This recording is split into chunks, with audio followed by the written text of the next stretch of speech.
Magandang araw po sa inyong lahat sa atin pong episode ngayon ng Online na Lahat. Ito po ang atin pong natanggap na GCash Mastercard po mula sa GCash at ito po ay ating binayaran mga 6 days ago at dumating na nga po through airspeed.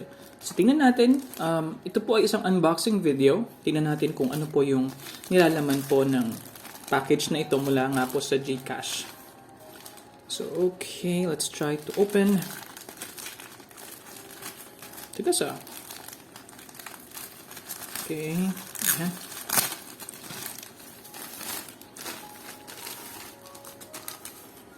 Accessible, convenient, secure. Access and withdraw, security control, shop and swipe.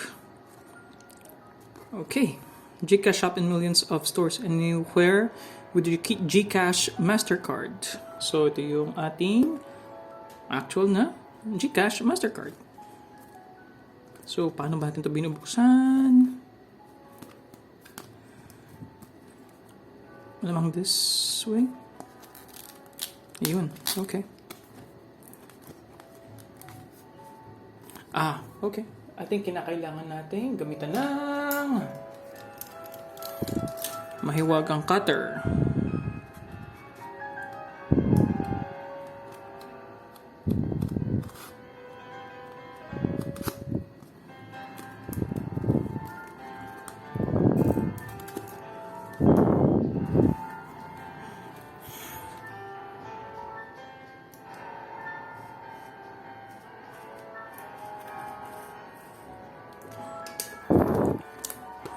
Ayun.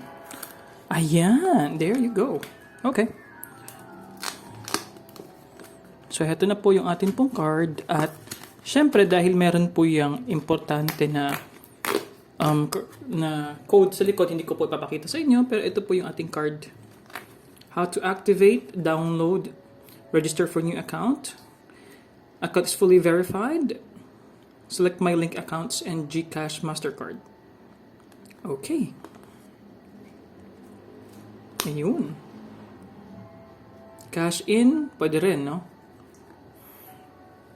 So, hopefully, nababasa nyo po. Open and log into your GCash app, tap cash in, and then choose from any of the channels over the counter. Choose your preferred partner. For more information, help.gcash.com. Alright. So, napakaganda, napakasimple. Excited na po akong gamitin. So, ito lang po yung makukuha niyo po talaga. GCash Mastercard lang sa loob po ng isang napaka-secure na packaging po ng GCash. So, yun po. Maraming salamat po. Paalam. Bye-bye.